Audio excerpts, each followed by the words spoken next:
глубокое сочувствие по поводу трагической кончины выдающегося индуса господина Ганди. His tragic death constitutes as grievous a loss to Pakistan as it is to India. Indeed, it is an irreparable loss to the cause of peace throughout the world. A great tragedy has overtaken us, the greatest perhaps in Indian history in recent years. As a matter of fact, we have lost our biggest man. If I may venture to say so, the world has lost its tallest man judged by all moral standards. It is only right that the nations of the world who are represented round this table should speak with such unanimity about the life of the man whom they have lost by the hand of a mad assassin whose purpose it is difficult for us to divine, but the effect of whose action has brought such tragedy to India and the world.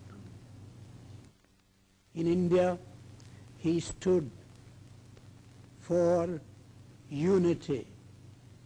Nothing, perhaps, made him regret his work in life so much as having to acquiesce in a policy which compelled the division of the country. And yet, after that division took... What's now the first step? This is the first part here. It's, you might want to make some comments first and then start with... Señores delegados, acepto la tarea que me habéis confiado y os agradezco la distinción que acabáis de conferirme. Burma is a peace-loving state and is in every respect able and is both eager and willing to discharge the obligations that may be laid upon it by its membership of the United Nations under the Charter of the United Nations. Its application has happily been unanimously recommended by the Security Council. I have no doubt, therefore, that the Assembly will unanimously vote and approve the membership of Burma to the United Nations. 55 votes, the resolution is approved, and Burma is admitted in the United Nations. Licencia Militar. Creo interpretar el unánime sentimiento.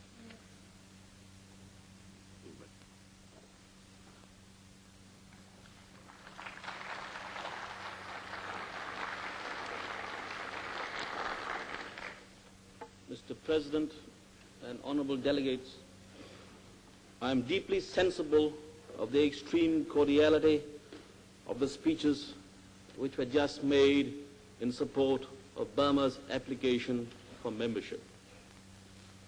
Burma seizes this opportunity in a hope that the discordant notes which have been so deafening throughout the world today may soon subside and will give way to that spirit of harmony which is already slowly but surely gathering the forces of good sense, sincerity, and justice.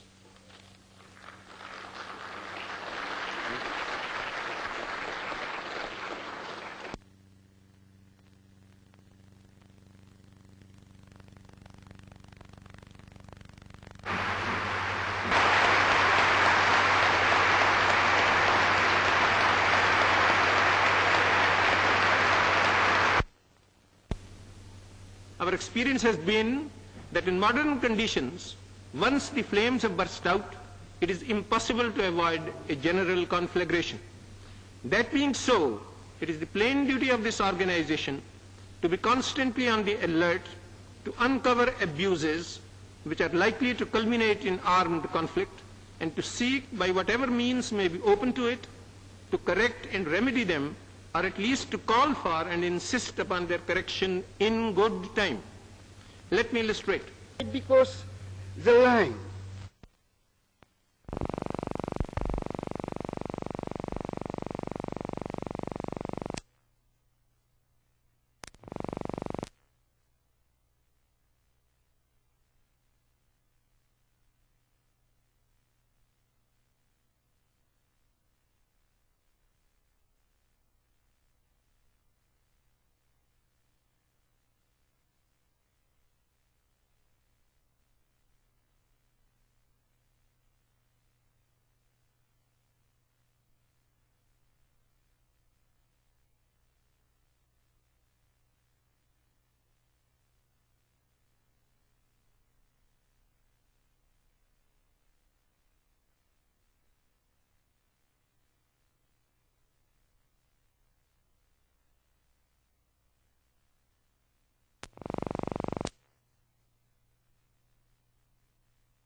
Members are aware that Pakistan and India are agreed that the question of the accession of the state of Jammu and Kashmir to Pakistan or India shall be determined on the basis of a free and impartial plebiscite of the people of the state. A campaign has recently been started in the Indian press to persuade the government of India to resile from this position. One trusts, however, that India will not resile from a position which it has consistently occupied for 2 years in this respect. A ceasefire was arranged on the 1st of January this year. Since then, a ceasefire agreement has been brought about through the efforts of the United Nations Commission. The next task of the Commission was to bring about a truce agreement. Here the Commission was confronted with demands and contentions which it found itself unable to resolve as the result of its own efforts. To consider the facts, which certainly were complex as the natural outgrowth of a situation which has many ramifications and a long, ancient history. Now, I think that as the representative of the United States, I could not do better at this moment of progress than to briefly allude to what these great members of the United Nations have already accomplished and how much it gives promise of in the future.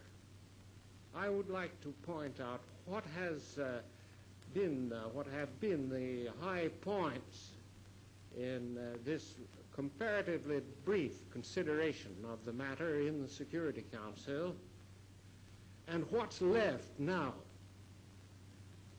for consideration, and upon which there will act the representatives of the Security Council.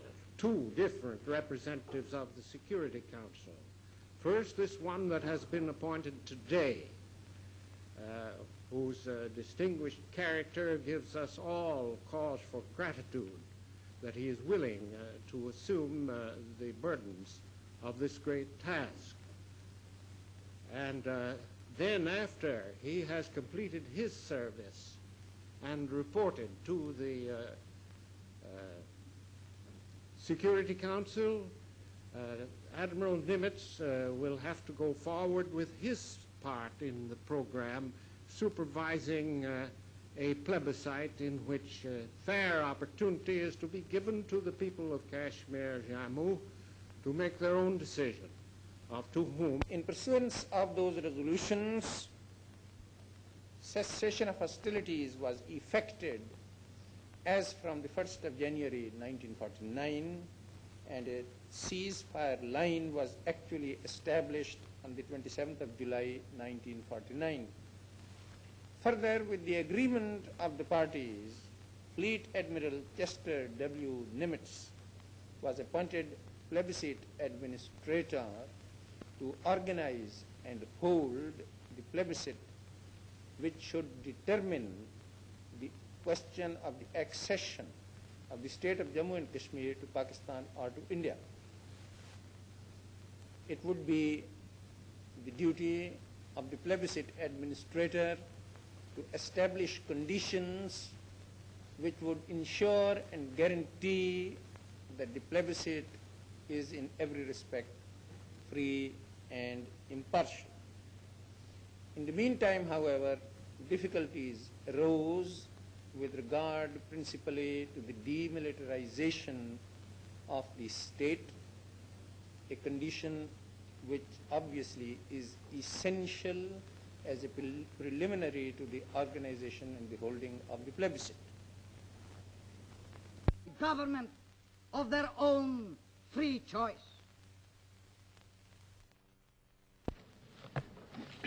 Mr. President, will you permit me to congratulate the Assembly on the choice of its President for the 5th session. It is a matter of gratification to us that the deliberations of this crucial session will be controlled and guided by so distinguished a representative of a country with whom we have long-standing and intimate ties of culture, faith, and friendship. You are aware, sir, in what high esteem and affection I've always held you, and I repeat the prayer that I uttered to you when the choice of the Assembly became known, that God of His grace continue to bless you with the strength needed for the discharge of your high responsibilities and rightly guide your judgment at every step. Fellow delegates, we are met at a time of crisis. Grave events wait upon our words, upon our deeds. What we say and what we do here may turn out to have been pregnant with destiny. Господство. В той они направили. The memorandum constitutes a reminder to member states of what needs to be done and to be undertaken if the organization is to move forward towards the achievement of the objectives for which it has been set up. Mr. President, very little needs to be said in support or justification of the resolution now before the Assembly, which Pakistan has joined with 8 other member states in sponsoring. If the Charter sets out accurately our aims, purposes, and objectives, and if these aims, purposes, and objectives have to be achieved through the United Nations organization, then not only would no exception be taken to any of the points set out in the Secretary General's memorandum, but it must be confessed and affirmed that every one of these points needs to be taken up, studied, and vigorously pursued.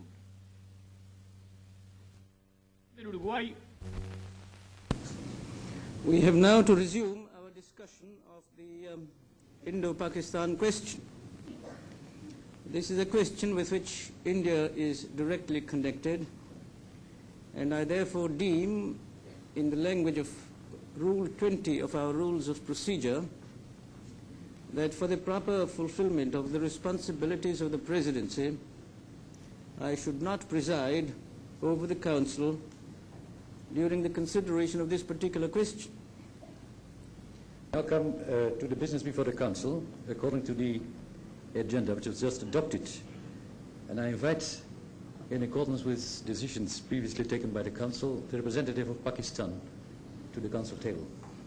Le Conseil de sécurité va maintenant s'occuper de la question inscrite à l'ordre du jour qui vient d'être adoptée et conformément aux décisions précédentes, j'invite le représentant du Pakistan à prendre place à la table du Conseil.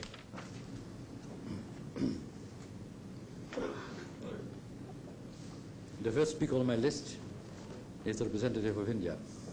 Le premier orateur. They are fully set out in the two speeches which I made in this Council last year. But for the information of the new members of the Council, I shall mention very briefly the most salient facts. First, on 20th October 1947, the state, by which I mean the state of Jammu and Kashmir, was invaded by hostile elements in contravention of international law as mentioned by Thoreau and Dixon. I invite the attention of honorable members to page 8 of Thoreau and Dixon's report.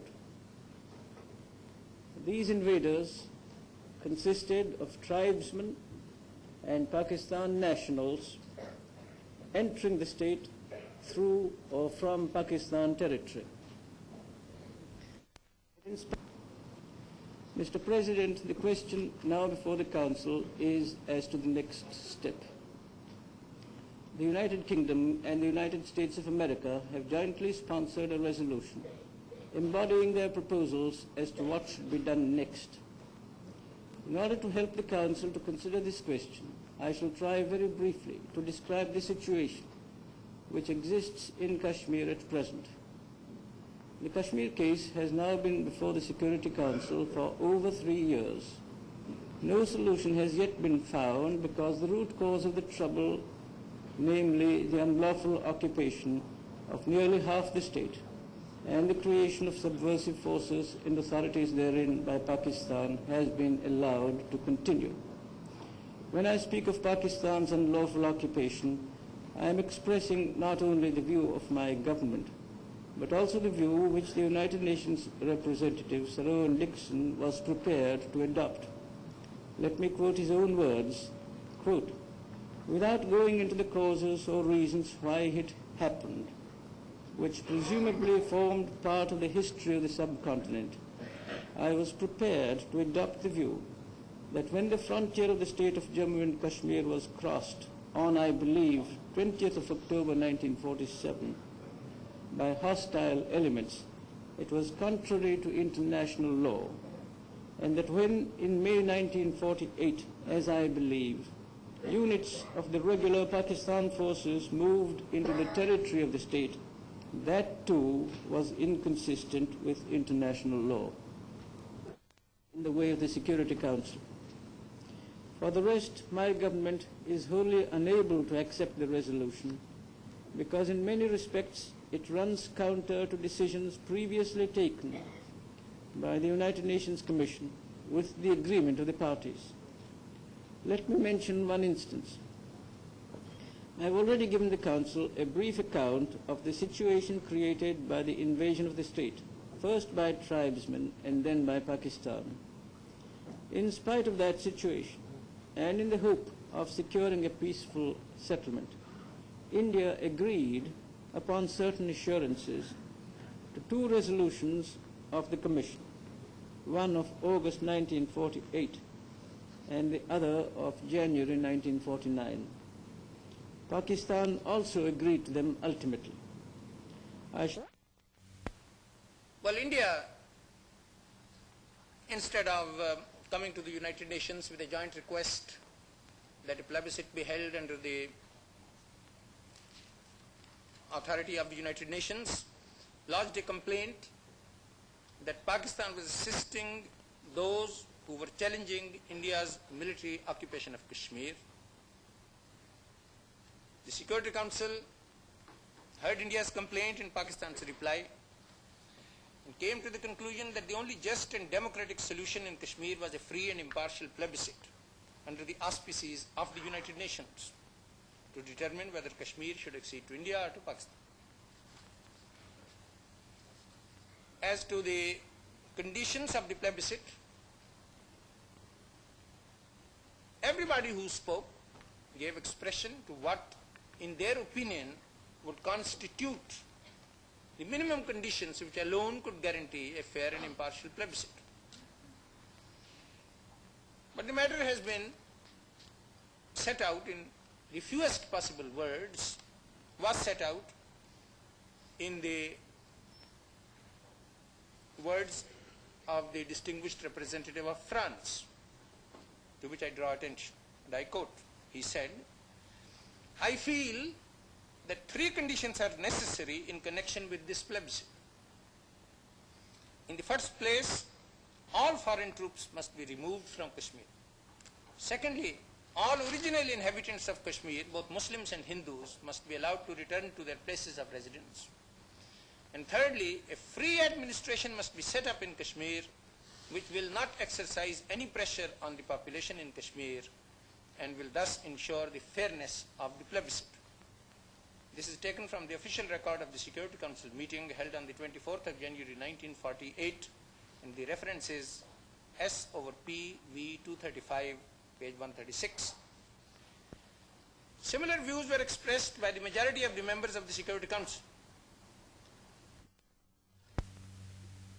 Hombre, la paz corre grave peligro. We shall, however, be only too willing and happy to be proved wrong in this instance. In our judgment, the chief obstacles in the way of making peace secure are fears of each other's designs and suspicions of each other's motives. Till these can be largely resolved and dispelled, proposals emanating from one side or the other, by whatever degree of sincerity inspired, are likely to be viewed by those whose acceptance is invited as maneuverings for position, attempts to steal a march, and judged accordingly.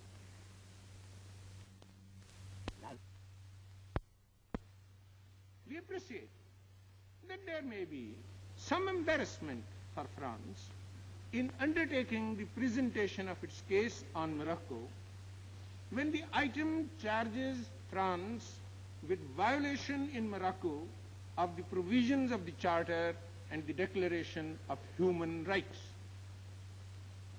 If that should be so, I would appeal to our colleagues who have sponsored this item to agree so to modify its language as to leave out the charge of violation by France in Morocco of the provisions of the Charter and the Declaration of Human Rights. We went war. But peace there as elsewhere continues to be precariously balanced. Our deliberations here and the decisions that we may reach will profoundly influence the future course of events. We pray that we may all be rightly guided, so that what we may say and what we do here shall promote and foster peace and the well-being and happiness of man, rather than further provoke ill will, strife, and misery. But Korea and the situation in the Far East are not the only tensions that threaten peace. In fact, they are but so many symptoms and manifestations of the basic evil to which we have just referred. In other words, that evil is the denial of the brotherhood of man, of all men, whatever the color of their skins, white, dark, brown, or yellow, and the arrogant assumption that certain sections of mankind are entitled as of right to exercise domination over other sections of their fellow beings. This is a doctrine that we repudiate and abhor. In our view, the exercise of such domination is an affront to human dignity and constitutes the gravest single threat to the maintenance of peace and the establishment of beneficent cooperation between different sections of the human race, irrespective of whether this domination manifests itself in Korea, in Indochina, in Tunisia, in Morocco, or elsewhere. We welcome it as such. There is much in that statement that we can emphatically endorse. We note with particular gratification the reaffirmation on behalf of the government of the United States of the belief expressed in the Declaration of Independence, quote, that governments derive their just powers only from the consent of the governed, unquote. And also of the belief declared by that greatest of American presidents, Abraham Lincoln, that there is, quote, something in that declaration giving not alone liberty to the people of this country, but hope to the world for all future time, unquote. Secretary Dulles went on to assure us, quote, no peace can be enduring which repudiates the concept that government should rest on free consent or which denies to others the opportunity to embrace that concept, unquote. If I may say so without impertinence, I've long admired the lofty views and noble concepts of Secretary Dulles. I've often had occasion to repeat the words with which he inspired us in San Francisco.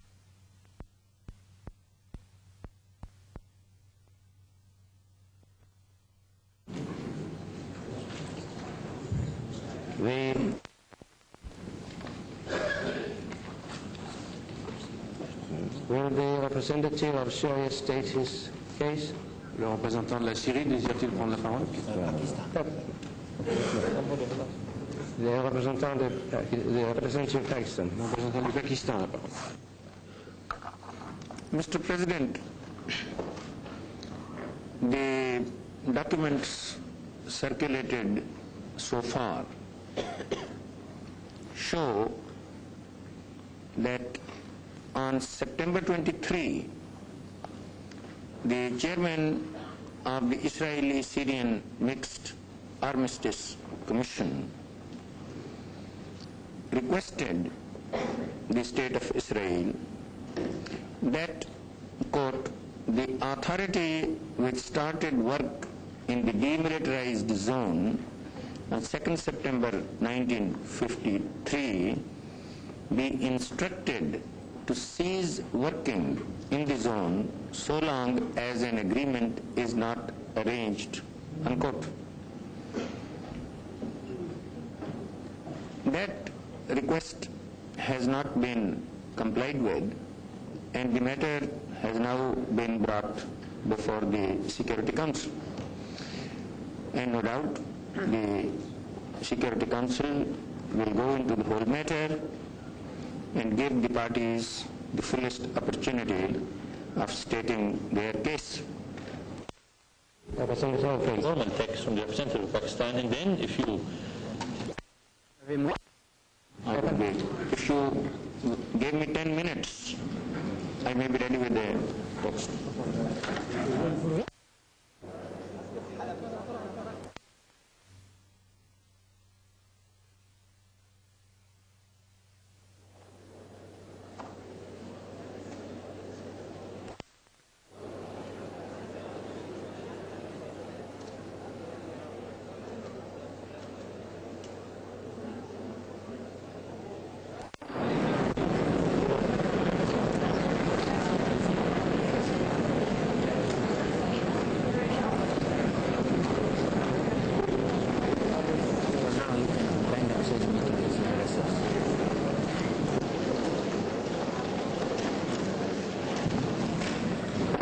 meeting has reconvened. You will have received now, as document S-3125, the Pakistan draft resolution in English and French. Does anyone representative ask to speak on that draft? Senator of Pakistan. Mr. President, I apologize for any technical defects or deficiencies that may exist in the draft resolution that has been circulated. I may myself draw attention to one defect in the resolution, which says, in the second paragraph, being of the view that it would facilitate the consideration of the question by the Council if the State of Israel were to comply with the request of the Chief of Staff of the Truce Supervision Organization dated 23rd September 1950. The alleged breach is of a continuing nature in this sense that if work continues, the resulting damage to the interests concerned may become of a permanent nature. And the interests that are afraid of such damage being inflicted upon them, and the governments that might be damaged, if they find that the work will continue to proceed while the matter is being debated before the Security Council, so that by the time the Security Council comes to a decision, everybody may be faced with a fait accompli, they may be compelled, in order to abate this contravention or breach of the agreement, to take steps themselves. For if there has been a breach, or even if there is an alleged breach of the armistice agreements, and there are prima facie considerations which show that there has been such a breach, if there is no other remedy available to put an end to that breach, the parties may be tempted to take the matter into their own hands. And they may be justified in doing so because whatever authority there is at the moment has pronounced in their favor. It is therefore of the utmost importance that such action should be taken at this stage as would obviate any such contingency arising. Be wise to take action of the kind that is submitted in this resolution. Number one, de la modération et du bon sens. Le fait même de l'appui empressé et nombreux que nous eûmes l'honneur de rencontrer partout n'est à nos yeux qu'un profond hommage du soin scrupuleux qui nous a guidés.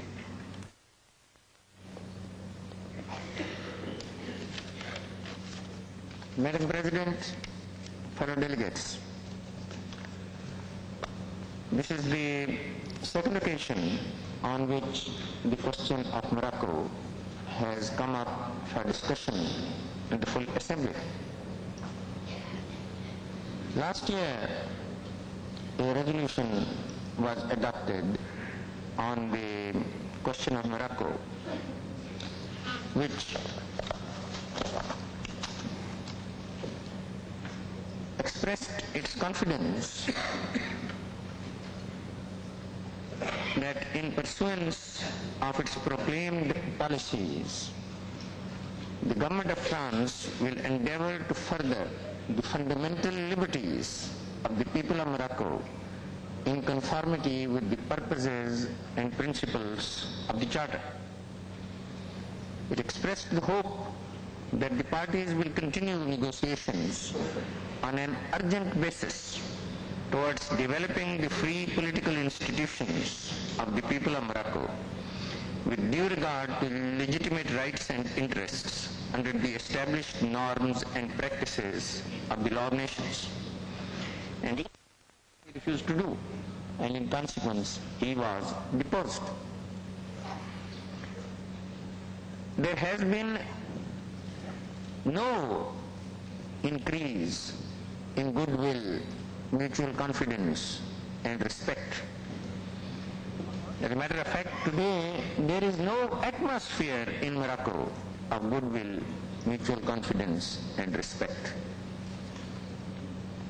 And not only has there been no refraining on the part of the dominant power from acts or measures likely to aggravate the tension that then prevailed, but the tension that today prevails is more acute, and all this acuteness is due not to any act on the part of the people of Morocco, to which legitimate objection could be taken, but to the policies and the acts of the dominant power.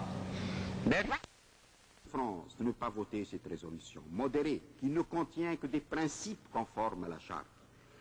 Je vous fais set a great example in the promotion of the ideals of liberty, fraternity, and equality. In more recent times, its record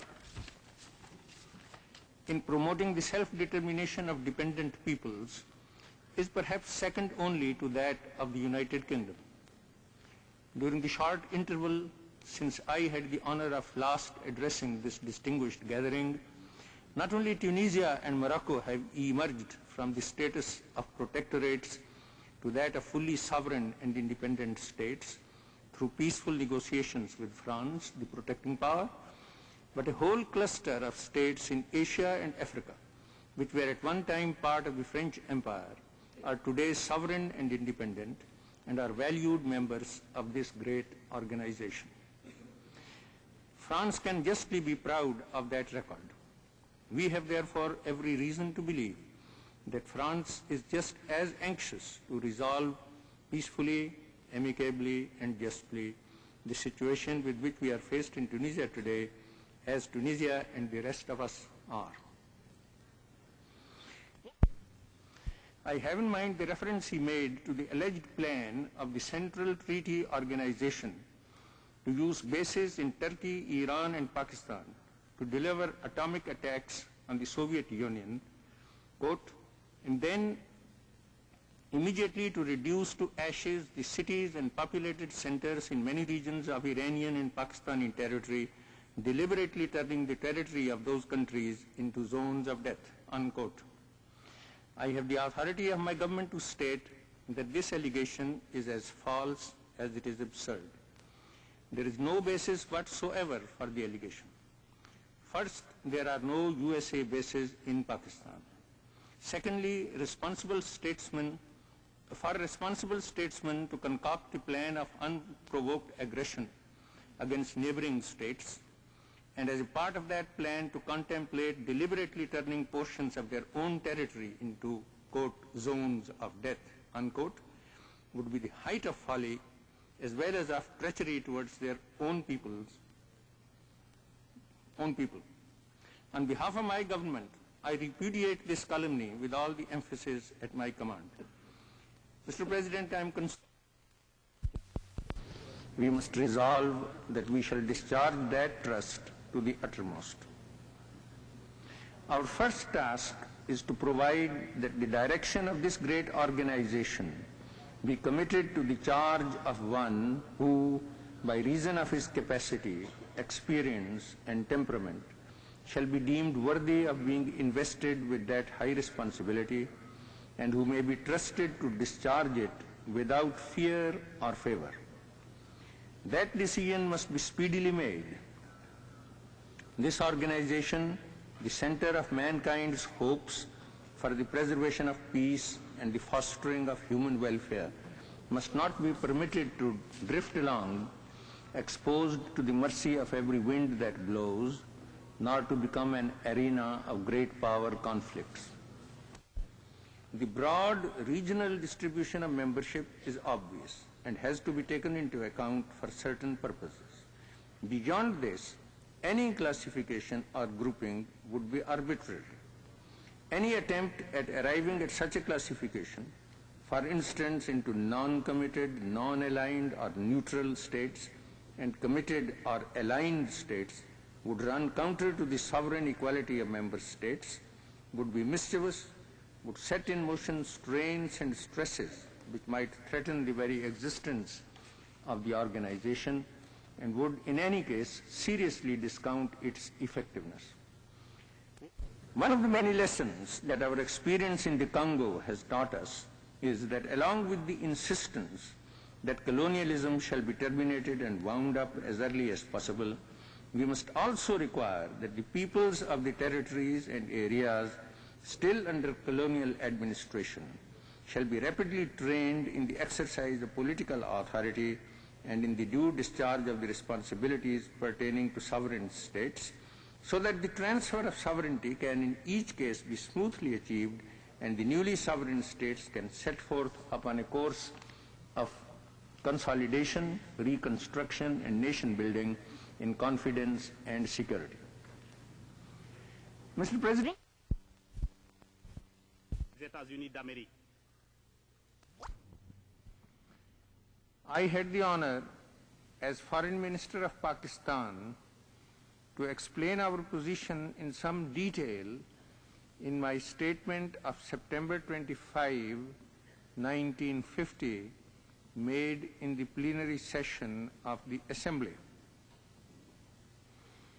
It is not necessary to occupy the time of the Assembly in repeating on this occasion the considerations then set out. The question before us is not the admission or non-admission, as it is often described, of the People's Republic of China to the United Nations. It is a state that is admitted to the membership of the United Nations and not a government. China has been a member of the United Nations since its inception and is a permanent member of the Security Council. The sole and simple question is who is entitled to represent China in the United Nations. The People's Republic of China has exercised effective authority and jurisdiction over the whole of the mainland of China for more than 12 years. Pakistan recognized that government nearly 12 years ago. In the second et pour sa sincère collaboration avec les Nations Unies. We have the honor to offer our most sincere felicitations to Tanganyika on its admission to membership of the United Nations.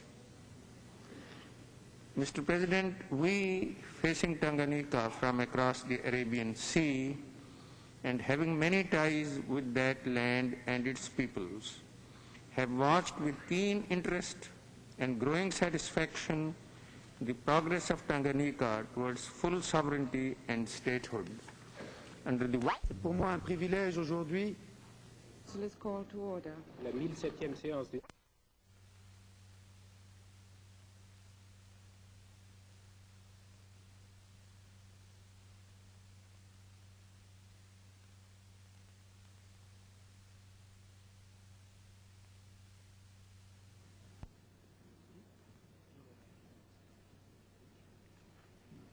Invito al representante de la India a tomar asiento a la mesa del Consejo. I invite the representative of India to be seated at the council table.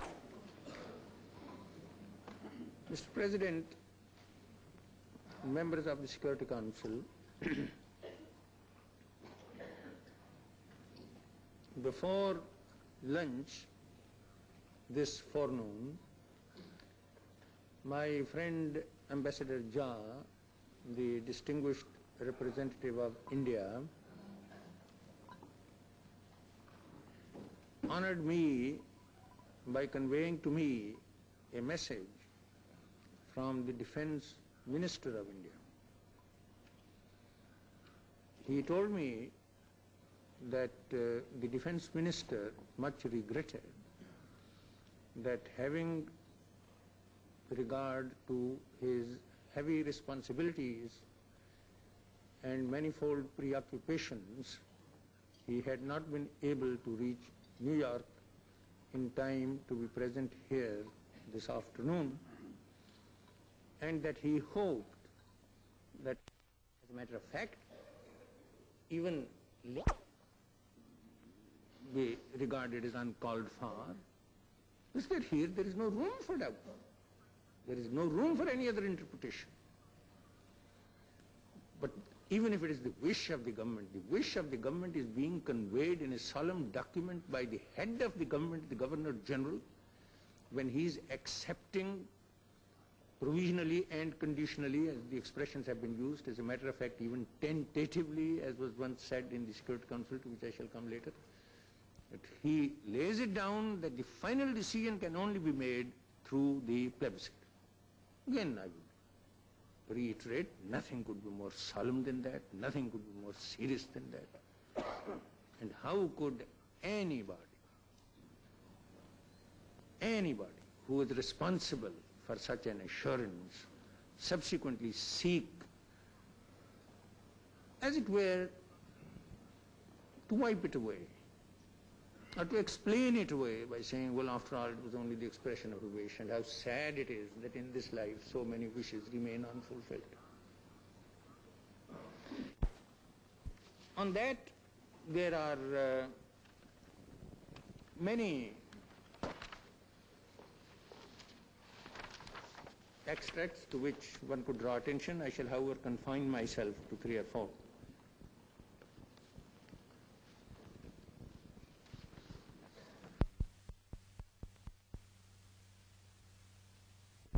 It will not then be confined to where it was confined in those days, a local struggle between the state of Jammu and Kashmir.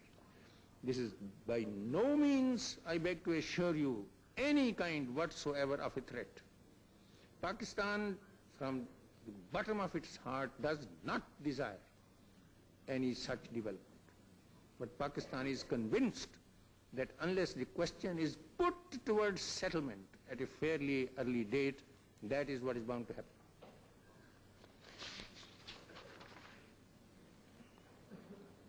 Dr. Arce, representing Argentina,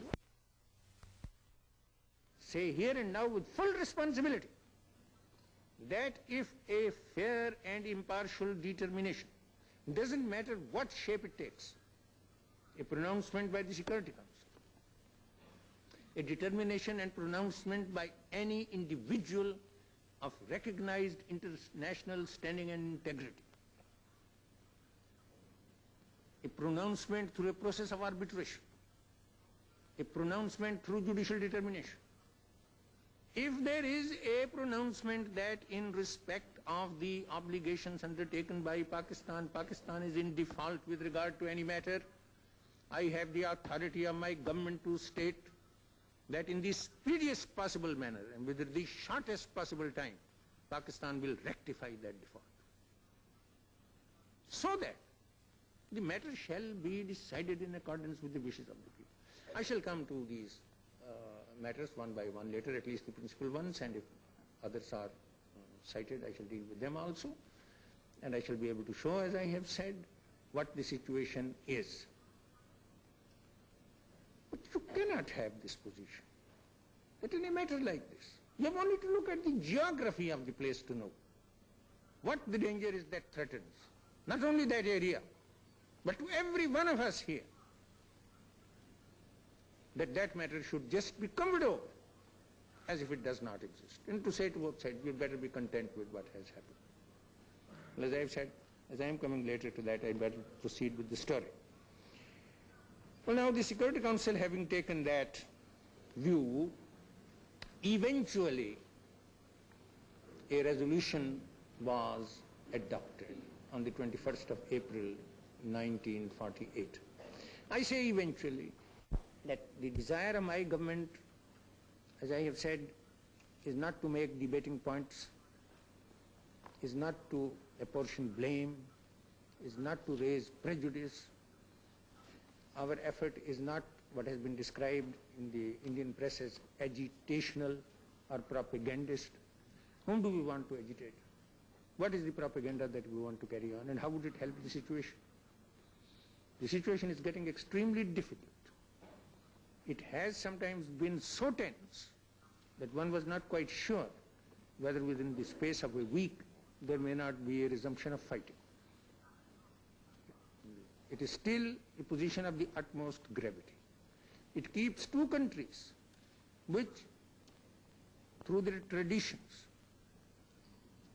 through their common history, through their common languages, because whichever languages are spoken on one side by one community are also spoken by the other community also.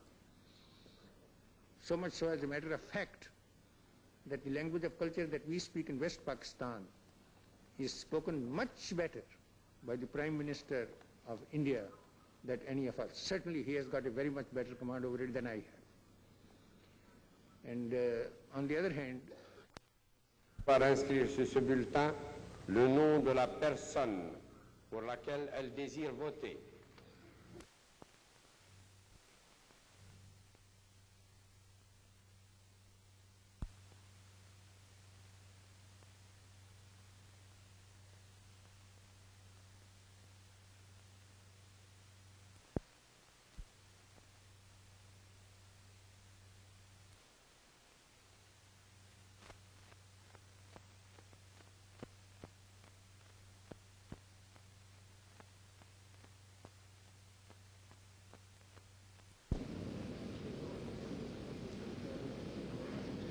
Uruguay,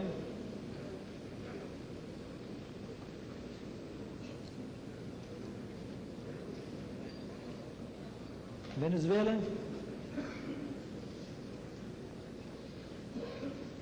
Yemen, Belgium,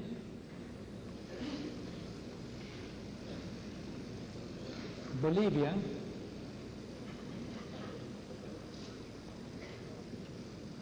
Brazil,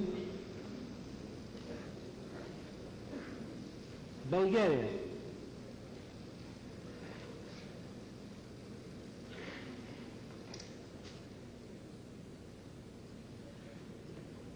Burma,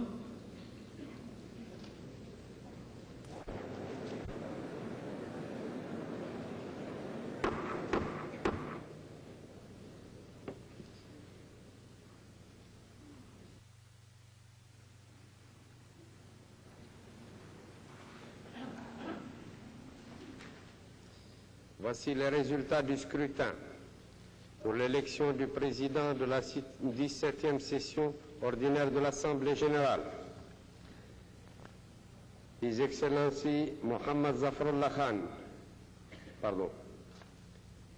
Nombre de bulletins déposés 104. Bulletins déclarés nuls 4. Bulletins valables 100. Abstention 0. Nombre de votants 100, majorité requise 51 voix. Voici le résultat. Muhammad Zafrulla Khan 72 voix. Ambassadeur Malala Sekera 27 voix. Ambassadeur Mongisline 1 voix.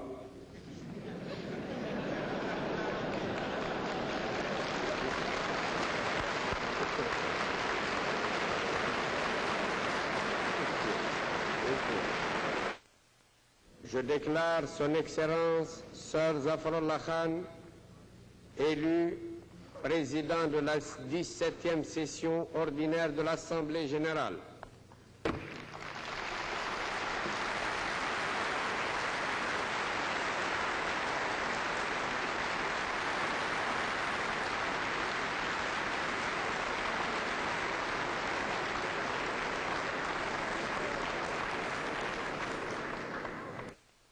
À venir occuper le siège présidentiel que je lui transmets avec mes meilleurs vœux.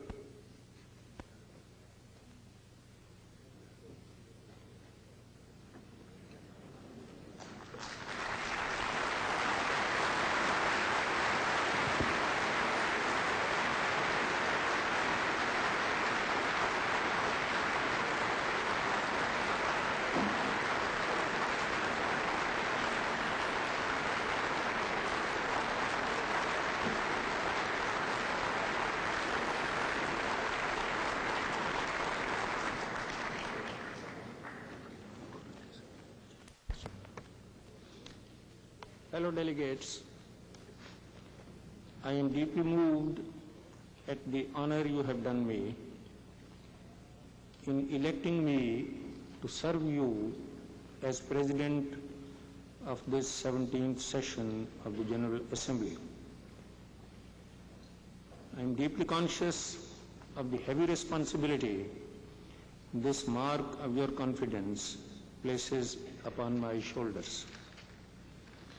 And I pray God humbly, sincerely, and earnestly of His grace and mercy so to guide me in His wisdom that in the discharge of my responsibilities I might prove worthy of your confidence.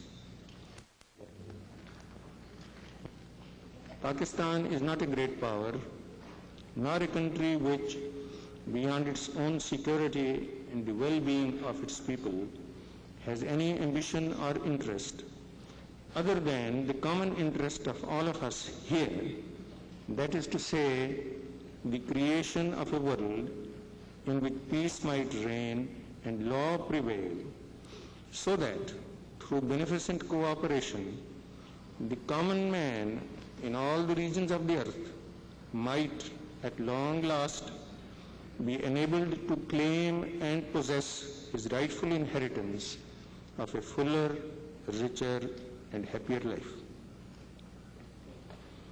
Over the years, Pakistan has given proof of its loyalty to the Charter of the United Nations and its sincere devotion to the spirit and purposes underlying its provision. By its conduct and policy, it has clearly affirmed its faith in the right of all peoples and nations, indeed of all human beings, to freedom, dignity, and a reasonable standard of well-being. I am fortified also in the knowledge that I shall have the benefit of the assistance and advice of the Secretariat, headed by the Secretary General, whose devotion to the organization and to the ideals and purposes of the Charter is established beyond doubt. I would like only to note with pleasure that the very first item you will be called on to consider is the one relating to the admission of new members. The applications of 4 new members, Rwanda, Burundi, Jamaica, and Trinidad and Tobago, have already been approved by the Security Council. It is hoped that in the course of this session, the Assembly would be able to welcome Uganda to its membership also. It is a matter of special gratification and joy that the travail of the brave and gallant people of Algeria is at an end, and that we shall soon see them also take their rightful place in our midst.